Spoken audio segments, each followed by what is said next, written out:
आखिरकार ऊंट पहाड़ के नीचे आ ही गया। और अगर ट्रम्प की बात की जाए तो ट्रम्प जितना अपने आप को बहुत ज्यादा स्मार्ट समझ रहे थे, उनकी स्मार्टनेस कह लें कि धरे की धरी रहेगी। और फॉर क्वाड यानी कि क्वाड्रिलेटरल डायलॉग्स के लिए वो बहुत जल्द भारत को विजिट करने वाले हैं। और कह लें कि जितना इंडिया के अगेंस्ट बात करते हुए दिखाई देते थे, जितना टैरिफ लगाते हुए दिखाई देते थे, जितने सैंक्शंस लगाते हुए दिखाई देते थे, और जितना कह लें कि दबाव प्रेशराइज करने की कोशिश की भारत को कि आप रशिया से ऑयल ना खरीदें, अब कह लें कि जो ट्रम्प खुद क्वाड के लिए भारत में जाते हुए दिखाई देंगे। और सुनने में ये आया था कि ट्रम्प इस पर भी भारत को ब्लेम कर रहे थे कि आप जो क्वाड है उसको किल कर रहे हो, लेकिन एक्चुअल में अगर देखा जाए तो ट्रम्प खुद क्वाड को किल करते हुए नजर आ रहे थे। लेकिन फाइनली अगर हम लोग इसकी बात करें तो उसमें Australia, Japan, India and United states of America include है, जो कि पैसिफिक कंट्रीज की जो पीस है, जो प्रोस्पेरिटी है, उसके लिए काम करते हैं। और यहाँ पर हम एक और बात भी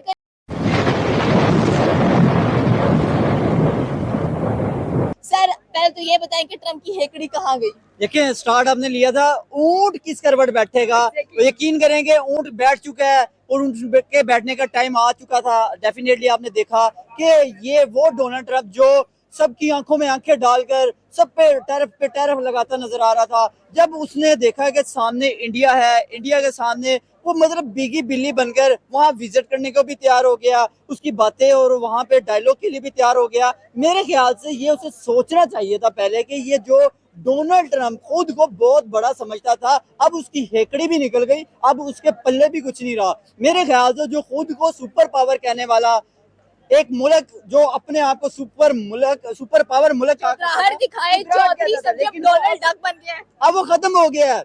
मतलब वो अब उसके लेवल की बात ही नहीं है। अब उसके लेवल की बात ये रह गई है कि भाई वो डोनाल्ड ट्रम्प अब मोदी के पैरों में गिरता दिखाई दे रहा है। मेरे ख्याल में ये इसे पहले ही सोचना चाहिए था कि ये दूसरी कंट्रीज के ऊपर जो सैंक्शन से लगा रहा है, उसका असल में इस खिते में, इस एरा में, इस एशिया में उसका असर रसूख खत्म होता नजर आ रहा था। ना तो रशिया उसकी बात मान रहा है, ना यहाँ पे चाइना उसकी बात मान रहा है, ना यहाँ पे इंडिया उसकी बात मान रहा है। तो डेफिनेटली तो उसको कहीं ना कहीं तो अपने अपने पंजे गाड़ते हैं ना, तो कैसे वो यहाँ पे इंडिया का सहारा ना ले। अब शर्मिंदों की तरह क्वाड में जाते हुए दिखाई दे रहे हैं। देखिए, ये डेफिनेटली अब उसने ये करना ही था। अगर वो ये नहीं करेगा तो कभी भी वो आगे नहीं बढ़ पाएगा। जो उसका मकसद ये है कि यार ओवरऑल अब इस टाइम आपको पता होगा कि यूएसए में भी बहुत सारी चीजों में क्राइसिस का सामना करना पड़ रहा है। यार अगर वो टैरिफ लगाएगा, चीजें महंगी होगी, आम आदमी की पहुंच से दूर होंगी, तो डेफिनेटली अमेरिका कौन सा वो कहीं नई मखलूक है कि वहां पे महंगाई नहीं हो सकती।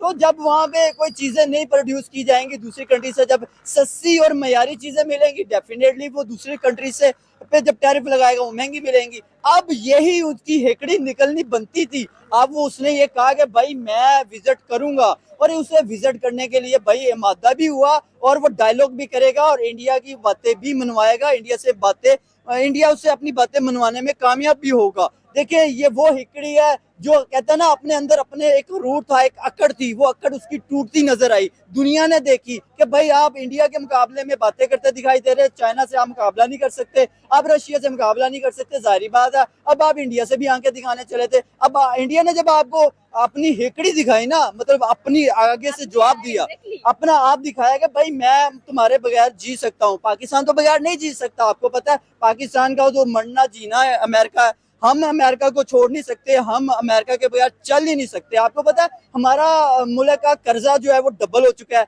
लेकिन डेफिनेटली अभी आप बात करिए इंडिया और अमेरिका के जो है इस मुद्दे पे बात करिए, तो मैं डेफिनेटली उसी मुद्दे पे रहूंगा।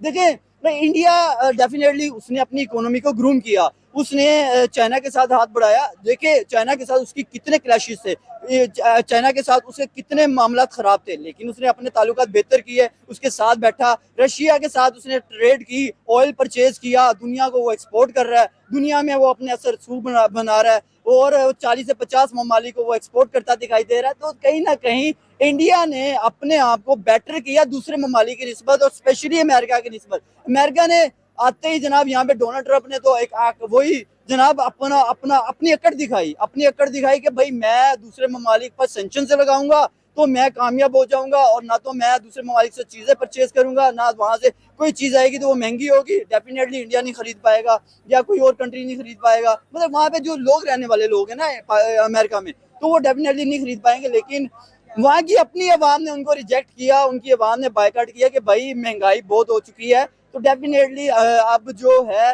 डोनाल्ड ट्रम्प ने एक दरमियाना जो है वो कहते हैं ना मुद्दे की तरफ आया और उसने जो है वो कदम बढ़ाया कि भाई मैं डायलॉग के लिए तैयार हूँ, मैं आपके मुल्क में भी आने के लिए तैयार हूँ, मैं आपके मुल्क में इन्वेस्टमेंट करने के लिए भी तैयार हूँ, मैं आपके साथ एक मेज पे बैठ के गपशप लगाने के लिए तैयार हूँ, आप मुझे मौका तो दे। बिल्कुल आपकी बात सही है। दूसरा सवाल मैंने किया था कि केपी ओली नेपाल की सिचुएशन आपके सामने है, प्रोटेस्ट, जंगो जदल, लेकिन उनकी जो जेन जी है उसने अच्छा खासा कह लें कि वहाँ की जो हुकूमत है, जो गवर्नमेंट है, उसको गिराया है और ओली को बाहर भेज दिया। लेकिन ओली कहते हैं ना कि रस्सी जल गई है, बल नहीं गया, उसने फिर भारत पर इल्जाम लगा दिया। उसने कहा कि ये सारा कुछ भारत ने करवाया। कौन है ये लोग, कहां से आते हैं? तो दोस्तों ये थे पाकिस्तानी पब्लिक के रिएक्शन। और आपने वीडियो में देखा ने इंडिया का लोहा पाकिस्तानी भी मान गए हैं। और दोस्तों इसका सबसे बड़ा रीजन है पाकिस्तान तो पूरा अमेरिका के पैर में लेट गया है। अमेरिका ने एक धमकी दी और पाकिस्तान लेट गया, क्योंकि दोस्तों पाकिस्तान की पूरी इकोनॉमी बर्बाद हो गई है। और अब तो पाकिस्तान की इकोनॉमी IMF और अमेरिकन एड पे चलती है। तो अगर पाकिस्तान अमेरिका की बात नहीं मानेंगे तो अमेरिका पाकिस्तान को पैसा देना ही बंद कर देंगे। इसलिए पाकिस्तान तो अमेरिका के पैर में ही लेट गया है। और दोस्तों पहले पाकिस्तान चाइना के पैर में था, अब चाइना से उठ के अमेरिका के पैर में आ गया है। और दूसरी साइड इंडिया ने तो अमेरिका को मुंह तोड़ जवाब दिया, वरना अमेरिका और यूरोपियन कंट्री तो हर दिन इंडिया को धमका रहे थे कि अगर इंडिया रशिया और चाइना के साथ ट्रेड करेंगे तो हम हेवी टैरिफ लगाएंगे। और अमेरिका ने तो इंडिया पे टैरिफ लगा दिया, फिर भी इंडिया ने अमेरिका की एक भी नहीं सुनी। और आज भी इंडिया रशिया से सस्ता ऑयल ले रहे हैं और अमेरिका और यूरोपियन कंट्री को मुंह तोड़ जवाब दे दिया है। और अब तो खुद डोनाल्ड ट्रंप और यूरोपियन कंट्री इंडिया के साथ ट्रेड डील करना चाहते हैं। इसीलिए ये पाकिस्तानी इंडिया की तारीफ करते हैं और पाकिस्तान की बेइज्जती करते हैं। तो बस दोस्तों आज के वीडियो में इतना ही। ये थे पाकिस्तानी पब्लिक के रिएक्शन। अगर आपको ये वीडियो पसंद आया तो वीडियो को लाइक शेयर कर दीजिए और चैनल को सब्सक्राइब करना मत भूलिए। थैंक यू, मिलते हैं नेक्स्ट वीडियो में।